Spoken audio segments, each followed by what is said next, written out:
Hi, hello, bonjour, namaste. This is Out of the Clouds. For further information and to subscribe to our email newsletter, please visit outoftheclouds.com. This guided meditation will be led by Anne Muhlethaler.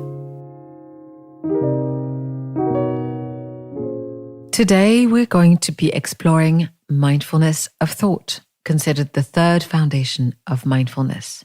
One of the things that I'm sure you've noticed is that when we become quiet and we attempt to train our minds to focus either on breath or on body or on sound, whatever anchor you choose, most often you become intimately, sometimes annoyingly aware of the content of your thoughts. And that can be very uncomfortable. So, Thich Nhat Hanh, the famed author and activist and Vietnamese monk, offered a really beautiful analogy in one of his books, The Art of Communication. And I think that one of the difficulties in training in mindfulness or starting in mindfulness and meditation is that when you slow down and close your eyes and look inwards, it may feel like you are entering a home, only a home you haven't been in for a long time. So it's kind of dusty and dark, and there may be spider webs and all of that stuff because you haven't been around. You haven't spent time. But there is a wonderful feeling that develops over time as we come back and spend time in that inner abode that is ourselves. And we find a sense of refuge and coming home. So one of the ways that I want to invite you to consider mindfulness of thought is to recognize thoughts the same way you would look at clouds in the sky and trying to recognize the darker gray ones and the puffier ones, the stratus from the cumulonimbus. It sometimes feels really helpful to notice what is recurring and how often our thoughts are repeated. My teacher, Jack Kornfield, often jokes that most of our thoughts are fake news. And so one of the wonderful gains that we can get from this kind of practice is to notice the thoughts that feel true and the thoughts that feel like they are just a thought, like a cloud that's passing in the sky. So I am going to invite you to close your eyes, or if you prefer, leave them slightly ajar and gaze at a spot a couple of feet in front of you. And find a comfortable seat. Move around if you need to. The idea really is that you want to feel comfortable so that you're not distracted by physical discomfort, by bodily sensations.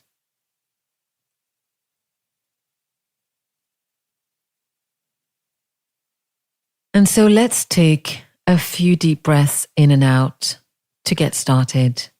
Breathing in to the count of 4 and out to the count of 6. So take a deep in-breath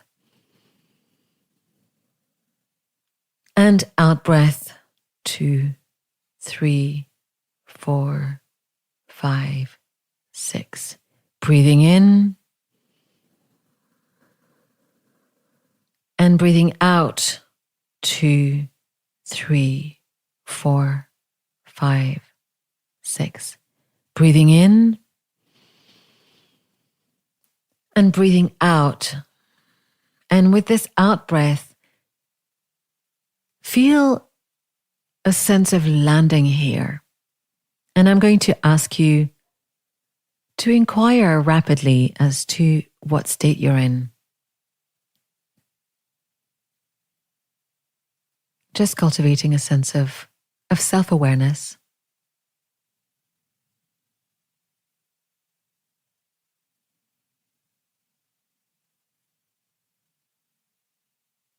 And once you have a sense of your own state in this moment, maybe inquire around your intention for practice. Why are you sitting in meditation today? What would you like to see happen?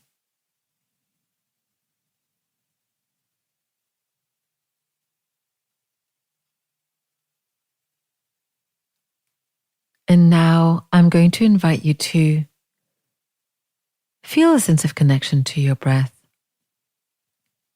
either at the nostrils, at the chest, or at the belly.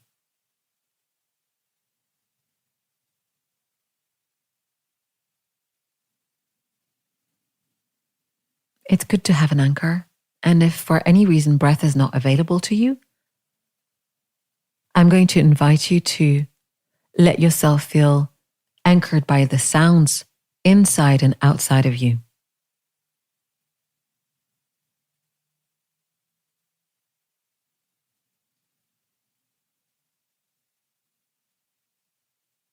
And let's start to pay attention to the content of the distractions that are our thoughts as you are sitting here.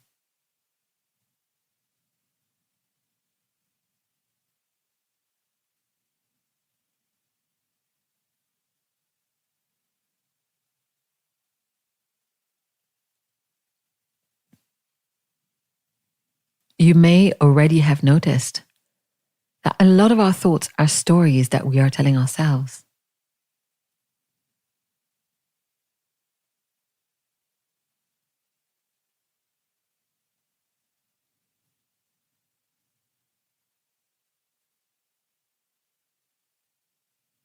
Oftentimes, the mind is referred to as a fantastic master and a terrible servant.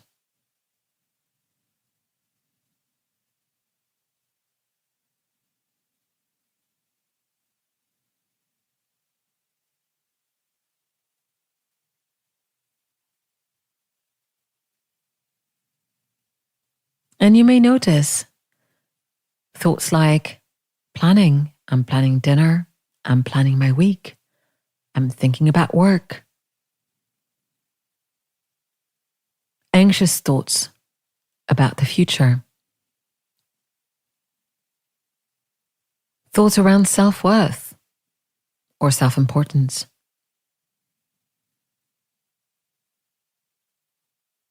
So finding a way to recognize them over time and group them so you can notice them, as I was suggesting, you'd recognize a specific kind of cloud in the sky. Yes, there you go. That is planning mind, or that is worried mind.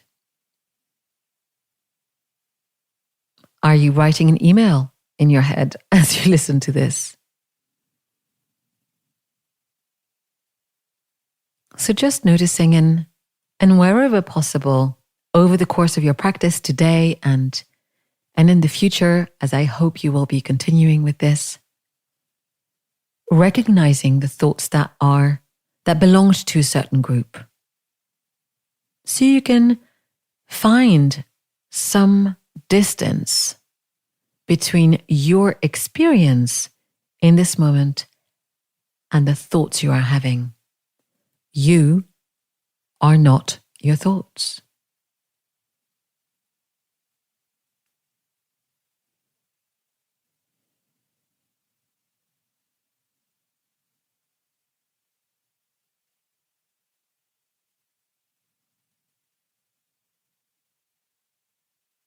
And whenever you feel distracted and you forget, that's okay. You can come back to your anchor and observe the thoughts that are coming, really literally as you would observe different things coming across a blue sky above you.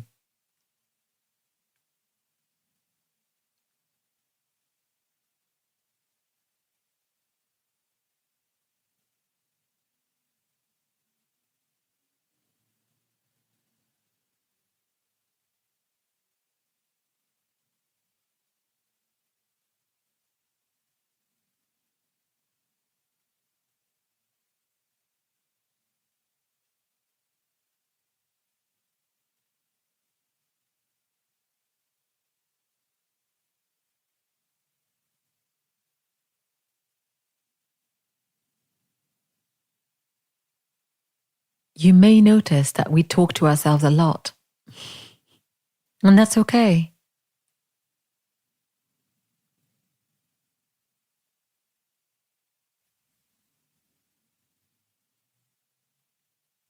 %90 of the thoughts that you're having are reruns.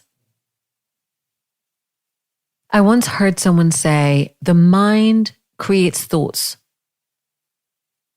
the same way that mouth creates saliva. And suddenly everything shifted a bit. This is what my mind is doing, but it doesn't mean that it's useful. And it doesn't mean that it's right, but it is important that I have some form of understanding as to the contents of my mind.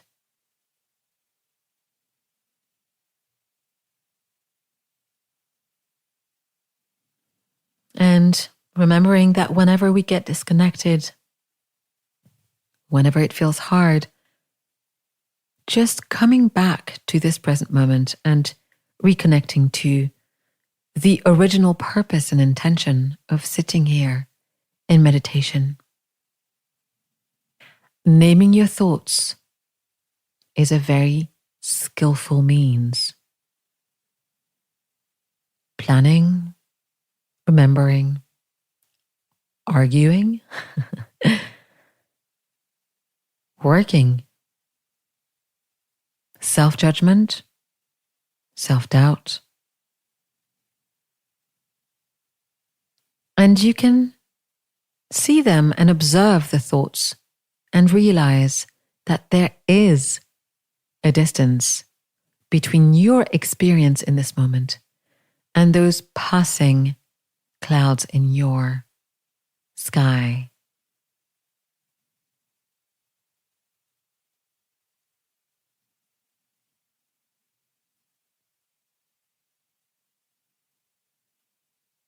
This is a quote by Silvia Boorstein, which I think is very applicable when we start to pay attention to the content of our minds.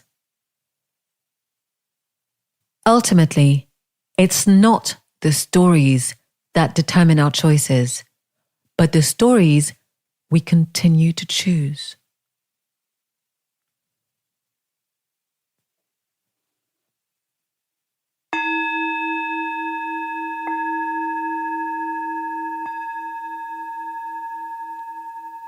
And whenever you are ready, you can open your eyes. Namaste.